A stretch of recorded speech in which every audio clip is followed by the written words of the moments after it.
మనం కుట్టిన బ్లౌజు ఆది బ్లౌజ్‌కి మ్యాచ్ అయిందా లేదా అనేది ఏ విధంగా తెలుసుకోవాలి? తర్వాత చెస్ట్ దగ్గర పట్టినట్టు ఉండకుండా ఉండాలంటే ఇలాంటి టిప్స్‌ని పాటించాలి.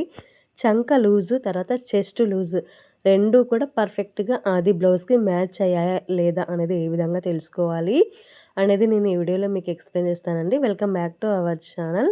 బ్యాక్ పార్ట్‌ని, లైనింగ్‌ని, తర్వాత మెయిన్ క్లాత్‌ని 2 కూడా ఈ విధంగా పెట్టేసుకోవాలి. చూడండి, ఇది అనేది చాలా ఇంపార్టెంట్. ఎప్పుడైనా కూడా మనకి చంక లూజు, తర్వాత చెస్ట్ లూజ్ అనేది ఆది బ్లౌజ్‌కి కరెక్ట్‌గా మ్యాచ్ అవ్వాలి. ఒకవేళ మ్యాచ్ అవ్వకుంటే కరెక్ట్‌గా మ్యాచ్ అయ్యేటట్టు మనం అయితే కటింగ్‌లో అనేది చూసుకోవాలి. ఈ కటింగ్‌లో అనేది పర్ఫెక్ట్‌గా కట్ చేసుకుంటే ఇంకా స్టిచ్చింగ్ చేసేటప్పుడు చాలా ఈజీగా అనేది స్టిచ్చింగ్ అయితే చేయొచ్చండి. ఇక్కడే మనం చాలామంది అయితే మిస్టేక్ చేస్తూ ఉంటారు. చూడండి, ఇప్పుడొచ్చేసి నేను ఇక్కడ బ్యాక్ పార్ట్‌లో నడుం పట్టీని ఇప్పుడు ఉన్న విధంగా కాకుండా నేను ఒక కొత్త విధంగా అయితే మీకు చూపిస్తున్నాను చూడండి. ఇది ఇలాగ చేయడం వల్ల మనకి క్లాత్ అనేది అంటే మనం ఫోల్డింగ్ చేసేది బయటకి అస్సలు కనిపించదు. నీట్‌గా అయితే ఉంటుంది. లోపలికే ఉంటుంది. అది కూడా నడుం పట్టీ కూడా కొద్దిగా మందంగా అయితే ఉంటుందండి. చూడండి, ఈ విధంగా కుట్టు వేసేసుకొని లైనింగ్ క్లాత్ అనేది రాంగ్ సైడ్ మన వైపు ఉండాలి. తర్వాత మెయిన్ క్లాత్ అనేది రైట్ సైడ్ మన వైపుకి ఇలాగా పెట్టేసుకున్న తర్వాత ఒక కుట్టు అయితే వేసుకోవాలండి. వేసుకున్న తర్వాత చూడండి, ఇలాగా టర్న్ చేసిన తర్వాత పైనతో ఒక కుట్టు అయితే వేయాలి. ఇది లైనింగ్ క్లాత్ మీదనే వేయాలి. మెయిన్ క్లాత్ మీద అస్సలు వేయద్దు. లైనింగ్ క్లాత్ మీద వేస్తే మనకి నీట్‌గా ఉంటుంది. చూడండి, ఇలాగ కుట్టు వేసేసిన తర్వాత చూడండి, కొద్దిగా మనకైతే మందం అయితే ఉంటుంది, కానీ కుట్టు అనేది పైకి అస్సలు కనిపించదు. ఫినిషింగ్ అనేది నీట్‌గా ఉంటుంది. చూడండి, ఇలాగ ఈ కుట్టు కుట్టేసిన తర్వాత ఇలాగ తిప్పేసుకోవాలి.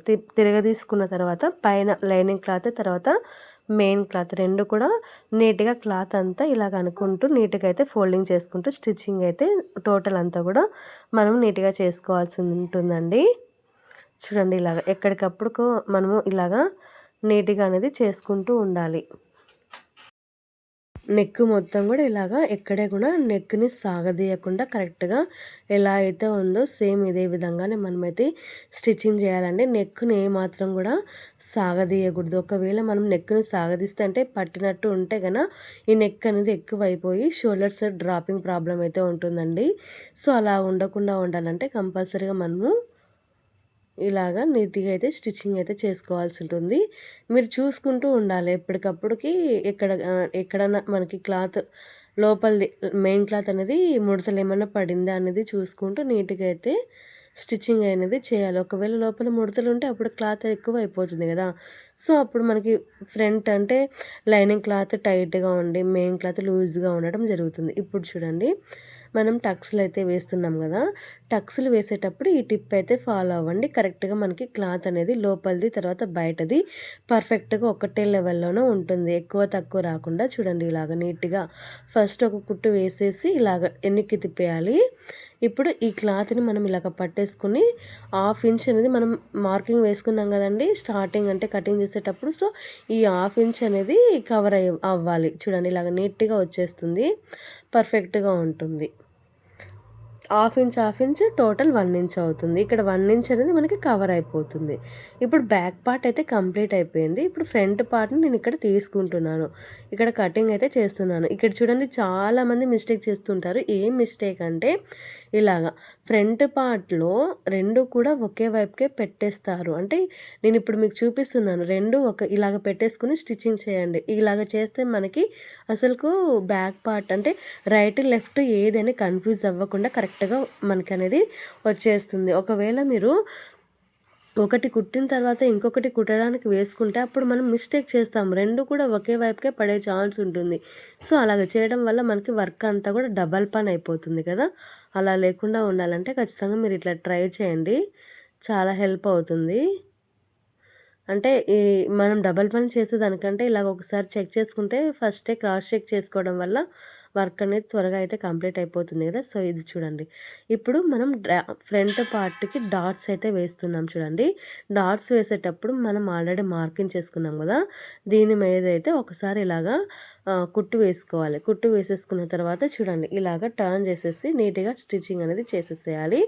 ఇప్పుడు మనం ఈ క్లాత్‌ని ఇలాగ పట్టేసుకొని ఇందాక డాట్ వేసాం కదండీ! ఇలాగ కర్వ్ అయితే తీయాలి. ఒకవేళ మీకు ఇక్కడ షార్ప్‌గా కావాలంటే స్ట్రైట్‌గా కుట్టేసేసేయాలి. ఇప్పుడు ఇలాగనే మిడిల్ డాట్ కూడా వేసిస్తున్నాను. ఈ డాట్స్ వేయడం అంటే ఇక్కడ కుట్టు వేయడం వల్ల మనకి ఏమవుతుందంటే కరెక్ట్‌గా ఉంటుంది. లోపల క్లాత్ టైట్‌గా ఉండి, మెయిన్ క్లాత్ అనేది లూజ్‌గా లేకుండా పర్ఫెక్ట్‌గా 2 కూడా ఒకటే లెవెల్‌లోనే నీట్‌గా వచ్చేస్తాయండి. చూసేకి కూడా నీట్‌గా కనిపిస్తుంది. ఫిట్టింగ్ అనేది నీట్‌గా కనిపిస్తుంది. చూడండి ఇప్పుడు మెయిన్ డాట్, తర్వాత మిడిల్ డాట్ అయిపోయింది కదా! ఇప్పుడు చంక దగ్గర అయితే మూడో డాట్ అయితే వేస్తున్నాను. ఇక్కడ నేనిప్పుడు ప్రతి దానిలకి ఈ టిప్ అనేది ఇంకా 250 శారీస్ ఉంటాయి కదండీ! మెత్తని క్లాత్‌వి జార్జెట్ శారీస్ అలాంటి వాటికన్నిటికి ఈ టిప్ అనేది చాలా హెల్ప్ అవుతుంది. ఎందుకంటే అలాంటి వాటికి క్లాత్ అనేది ఎక్కువ జారే గుణం ఉంటుంది కదా దానికి.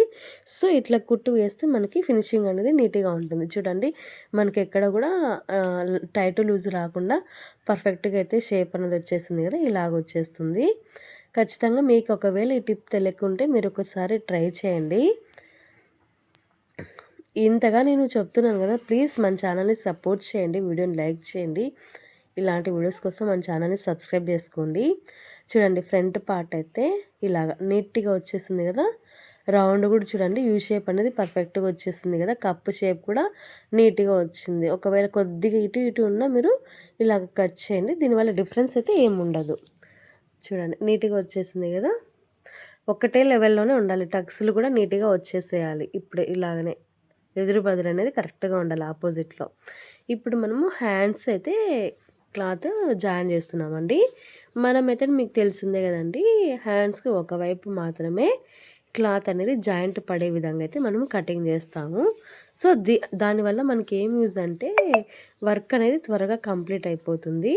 ఇంకా ఈజీగా మనము వర్క్‌ననేది కంప్లీట్ చేసుకోవచ్చు. మనకి మాటికి అతుకులు అతికించాలన్నా కూడా కొంచెం రిస్క్ అంటే బెజార్‌గా ఫీల్ అవుతాం కదా!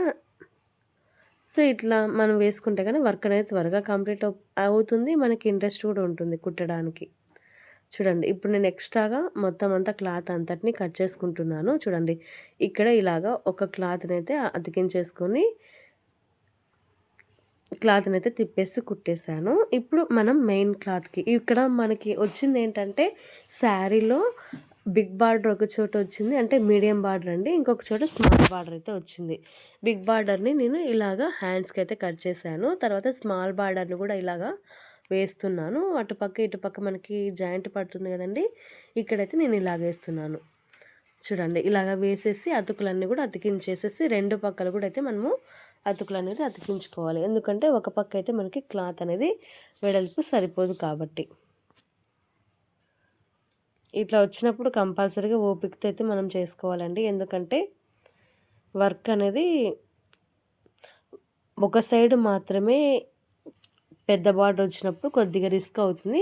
లేదు 2 కూడా ఒకే వైపే అంటే ఒకేలాగా వచ్చినప్పుడు మనకి చాలా త్వరగా అనేది కంప్లీట్ అవుతుంది వర్క్ అనేది. ఎందుకంటే మనకి హ్యాండ్స్‌కి అనేది జాయింట్స్ పడవు కదా! సో, ఇలాగా. ఇప్పుడు ఇది చూడండి ఈ మెయిన్ క్లాత్ అనేది రైట్ సైడ్ ఉండే విధంగా పెట్టేసుకున్నాను. తర్వాత లైనింగ్ క్లాత్‌ని ఇలాగ రాంగ్ సైడ్ వైపు పెట్టేసేసి స్టిచ్చింగ్ అయితే చేశానండి. చూడండి ఇలాగ. ఇలాగ తిప్పేసేసి క్లాత్‌ని పైన కూడా ఒక కుట్టయితే వేసుకోవాలి మనము. పైన కుట్టు వేసుకోవడం వల్ల మనకి పైన క్లాత్ అనేది కిందికి దిగకుండా ఉంటుంది. తర్వాత లోపల క్లాత్ అనేది లైనింగ్ క్లాత్ అనేది బయటికి రాకుండా నీట్‌గా ఉంటుంది. ఇక్కడ చాలామంది ఏం చేస్తుంటారంటే పైన కుట్టు అనేది వేయరు. ఒకవేళ ఇంట్రెస్ట్ ఉంటే వేయండి. లేదంటే అలాగే వదిలేసేయండి. ఏమంటే మనకి లోపల లైనింగ్ క్లాత్ కనిపించకుండా ఉండాలంటే మనం కంపల్సరీగా లైనింగ్ క్లాత్ మీదైనా కూడా కుట్టు వేసుకోవాలి. దానివల్ల మనకి కుట్టు అనేది కనిపించకుండా అంటే నీట్‌గా ఉంటుంది. క్లాత్ కూడా బయటకి రాకుండా ఉంటుంది. ఇప్పుడు మనము మొత్తం హ్యాండ్‌నంతా కూడా ఇలాగ అతికించేసుకున్న తర్వాత ఎక్స్ట్రా ఉన్న క్లాత్‌నంతా నీట్‌గా అయితే కట్ చేసుకోవాలి. క్లాత్‌నైతే ఎక్కడ కూడా ఎక్స్ట్రాగా అయితే ఉంచొద్దండి. చూడండి ఇప్పుడు మనం మిడిల్‌లో అయితే ఒక టక్స్ అయితే పెట్టుకోవాలి. సేమ్ ఇలాగనే ఇంకొక హ్యాండ్‌ని కూడా మనము 1/2 ఇంచ్ అయితే ఖర్చు పెట్టుకున్నాం కదండీ! కింద కుట్టి తిప్పేయడం కోసం. సో, ఇప్పుడు ఇలాగైతే తిప్పేసేసి పైనైతే ఒక కుట్టయితే వేసుకోవాలి. పైన ఇది చూడండి ఇలాగ నీట్‌గా అనుకుంటూ ఒక కుట్టు అనేది వేసేసుకున్న తర్వాత మొత్తం ఇక్కడ హ్యాండ్‌నంతా కూడా అతికించేసుకుంటున్నాను. రాంగ్ సైడ్ మొత్తం అంతా కూడా ఇలాగ అతికించేసుకొని మిడిల్‌లో అయితే టక్స్ అయితే పెట్టేసుకోవాలి. చూడండి ఇలాగ నీట్‌గా వచ్చేసింది కదా!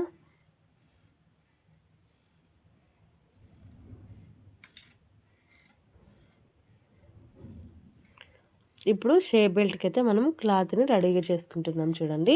ఇందాక మనము హ్యాండ్స్ కోసమని చిన్న బార్డర్‌ని కట్ చేసాం కదండీ! ఇక్కడే మనకి క్లాత్ అయితే మిగిలింది. సో, దీన్నైతే నేను ఇక్కడ షేప్ బెల్ట్‌కైతే అతికించేసుకుంటున్నాను. ఎప్పుడైనా కూడా మనం షేప్ బెల్ట్ రెడీ చేసుకునేటప్పుడు ఇక్కడ క్లాత్ అనేది దళసరిగా ఉండే విధంగా చూసుకోవాలి. ఎందుకంటే క్లాత్ ఎక్కువుంటే నీట్‌గా ఉంటుంది. తక్కువుంటే ఏమవుతుందంటే మందం ఉంటేనే పర్ఫెక్ట్‌గా బాడీకి అద్దినట్టు ఉంటుంది షేప్ బెల్ట్ కింద. పల్చాగుంటే అంత నీట్‌గా ఉండదండి. తర్వాత ఇక్కడ చూడండి. ఇక్కడ ఆపోజిట్‌లో పెట్టుకోవాలి మనము. ఇక్కడ కూడా చాలామంది మిస్టేక్ చేస్తారండి. ఇలాగ ఆపోజిట్‌లో పెట్టేసుకొని 2 కూడా ఎదురు బదురు వచ్చే విధంగా స్టిచ్చింగ్ చేసేటప్పుడు ఒకసారి చెక్ చేసుకోండి. ఇలాగ చేయడం వల్ల 2 ఒకే వైపుకే రాకుండా పర్ఫెక్ట్‌గా 2 కూడా 2 వైపులకైతే కరెక్ట్‌గా వచ్చేస్తాయి. చూడండి పైన ఒక కుట్టయితే తిప్పేసి వేసేసుకోండి. దీనివల్ల మనకి నీట్‌గా ఉంటుంది. ఎక్స్ట్రా ఉన్న ఫ్యాబ్రిక్‌ని అంతా కూడా నీట్‌గా అయితే కట్ చేసుకోవాలి ఇలాగా. చూడండి ఇక్కడ కట్ చేసుకున్నాం కదా! మొత్తం అంతా కూడా ఇలాగనే ఇంకొక షేప్ బెల్ట్‌ని కూడా రెడీ చేసుకుంటున్నాము. ఇక్కడ మనకి క్లాత్ అనేది తక్కువ వచ్చింది. లైనింగ్ క్లాత్ అనేది చూడండి. ఇక్కడ నేను ఏ విధంగా జాయిన్ చేస్తానో ఒకసారి చూడండి. ఇక్కడ మనకి లైనింగ్ క్లాత్ ఉంది కదా! దీన్నైతే నేను ఇలాగ పెట్టేసేసి స్ట్రైట్‌గా కుట్టయితే వేస్తున్నాను. ఇలాగ కుట్టు వేసేసి పైన కూడా ఒక కుట్టయితే వేసేయాలి. ఇలాగా టర్న్ చేసేసి క్లాత్‌ని కుట్టయితే వేయాలి. ఇప్పుడు వేసిన తర్వాత చూడండి షేప్ అనేది ఏ విధంగా తీస్తున్నానో చూడండి. కింద ఏ విధంగా అయితే ఉందో సేమ్ అదే విధంగానే ఇలాగ షేప్ అయితే తీసాను.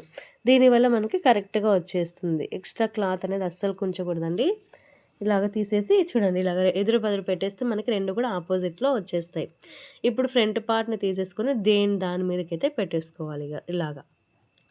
చూడండి పెట్టేసుకున్నాం కదా! ఇప్పుడు చిన్నగా కట్ అయితే ఇచ్చేసి ట్రయాంగిల్ షేప్‌లో దీన్ని ఇలాగ లైనింగ్ క్లాత్, మెయిన్ క్లాత్ ఇలాగ పెట్టేసుకొని 2 కూడా ఇలాగ పెట్టేసుకొని ఒక స్టిచ్ అయితే వేయాలి.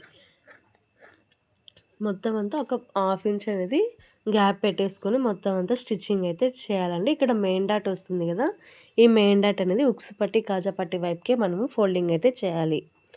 బయటికైతే ఇయ్యొద్దండి. బయటకైతే విడిచిపెట్టకూడదు. ఎందుకంటే మనకి ఒకవేళ విడిచిపెడితే చెస్ట్ దగ్గర పట్టినట్టు రావడం ఇలాగ జరుగుతుంది. సో, అలాగ ఉండకూడదంటే కంపల్సరీగా మనం ఏం చేయాలంటే ఉక్స్ పట్టి, కాజా పట్టి వైపుకైతే ఇలాగ ఫోల్డింగ్ అయితే చేసేసేయాలి. ఇప్పుడు ఇక్కడ మనం స్టిచ్చింగ్ చేస్తాం కదండీ! ఇప్పుడు ఫ్రంట్ పార్ట్, బ్యాక్ పార్ట్ ఒకసారి కంపారిజన్ చేయాలి. ఇక్కడ చాలామంది అయితే మిస్టేక్ చేస్తుంటారండి.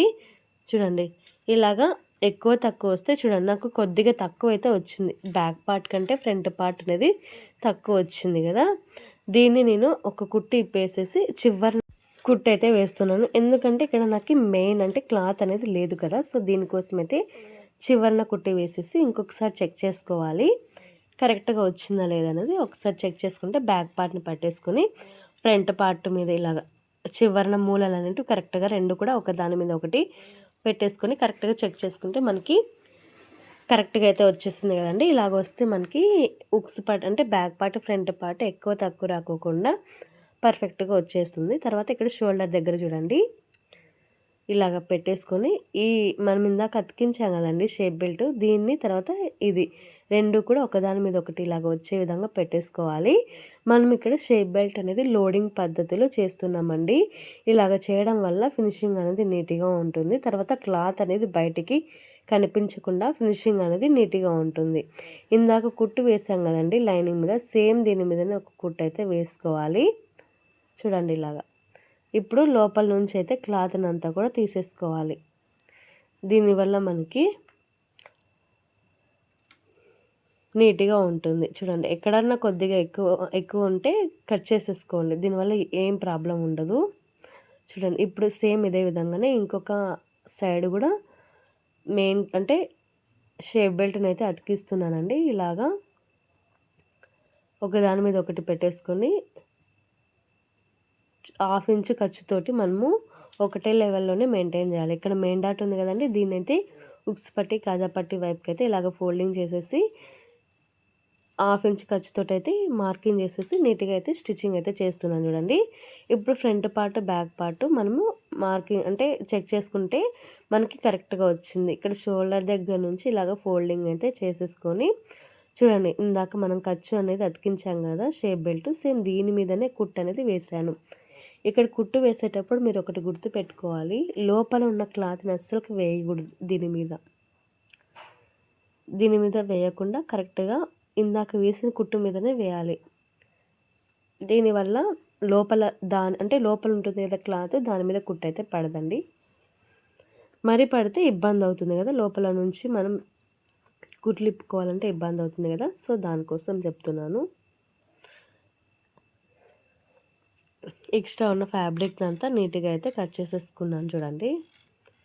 ఇప్పుడు మనము ఉక్స్ పట్టి కాజా పట్టి అయితే రెడీ చేసుకోవాలి కదా. ఇక్కడ మెయిన్ ఇంపార్టెంట్ ఏంటంటే చెస్ట్ దగ్గర, తర్వాత ఫ్రంట్ పార్ట్లో చాలామందికి చెస్ట్ దగ్గర పట్టినట్టు ఉంటుంది. అది ఎందుకు ఉంటుందంటే మనం బ్యాక్ పార్ట్లో అనేది చెస్ట్ దగ్గర కరెక్ట్గా మెజర్మెంట్ తీసుకోకపోవడం వల్ల మనకి ఇలాగ ఉంటుంది. సో అలాగ ఉండకుండా ఉండాలంటే మనకి ఆది బ్లౌజ్ దగ్గర నుంచి చెస్ట్ పార్ట్ అంటే ఎంత వచ్చిందో, తర్వాత చంక లూజ్ అనేది ఎంత వచ్చిందో కరెక్ట్గా మ్యాచ్ అవ్వాలి ఆది బ్లౌజ్కి. అలా అయితే మనకు అస్సలు ఆ ప్రాబ్లమే ఉండదండి. ఇక్కడ కూడా మీరు ఒకటి గుర్తుపెట్టుకోవాలి, ఉక్స్ పట్టి వేసేటప్పుడు, ఉక్స్ పట్టి కాజా పట్టి వేసేటప్పుడు కాజా పట్టి అనేది కంపల్సరీగా మీరు మెయిన్ క్లాత్ ఉంటుంది కదండి, శారీలో వచ్చిన క్లాత్, దాన్ని వేయడానికే ప్రిఫర్ చేయండి. లైనింగ్ క్లాత్ని వేయడానికి అస్సలు ప్రిఫర్ చేయకండి. ఎందుకంటే లైనింగ్ క్లాత్ అనేది మనము క్లాత్ అంటే బ్లౌజు నీళ్ళకి వేయడం వల్ల అది మెత్తగా అయిపోతుంది. లైనింగ్ అనేది అంతా కూడా ఊడిపోతుంది కదా, మొత్తం క్లాత్ అనేది పల్చాగా అయిపోతుంది. సో అప్పుడు బుక్స్లు వేసేటప్పుడు అది అంత నీట్గా ఉండదు. అదే ఇప్పుడు మెయిన్ క్లాత్ అనుకోండి, అట్లా ఏం ఉండదు, పర్ఫెక్ట్గా ఉంటుంది. చూడండి, నేను ఎప్పుడు ఎక్కువ కూడా బ్లౌజ్ మీదనే, అంటే బ్లౌజ్కి ఉక్సులు అనేటివి, కాజాలు అనేటివి మిషన్ మీదనే వేస్తానండి. మీలో ఎంతమంది ఉన్నారు ఇలాగా, అంటే కాజాలు అనేటివి మిషన్తో వేస్తారా లేకుంటే సూదితో సపరేట్గా వేస్తారా అనేది ఒకసారి కింద అయితే కమెంట్ చేయండి. నేనైతే చాలా మటుకైతే ఇలాగ మిషన్ మీదనే వేస్తాను. ఒకవేళ కస్టమర్ రిక్వెస్ట్ చేస్తే అలాగా వేస్తానండి, సూదితో అయితే నీడిల్తో అయితే వేస్తాను. అదేనండి, ఈ ప్రాబ్లం చెప్పాను కదండి, చంక లూజు తర్వాత చెస్ట్ లూజ్ అనేది ఆది బ్లౌజ్కి పర్ఫెక్ట్గా మ్యాచ్ అవుతే చంక కింద అనేది ముడతలు రాకుండా పర్ఫెక్ట్గా ఉంటుంది. తర్వాత గుల్లలుగా రాకుండా కూడా పర్ఫెక్ట్గా ఉంటుంది. ఇదే అండి ఇవాల్టి వీడియో. ఈ వీడియో నచ్చినట్టయితే ఖచ్చితంగా లైక్ చేసి సబ్స్క్రైబ్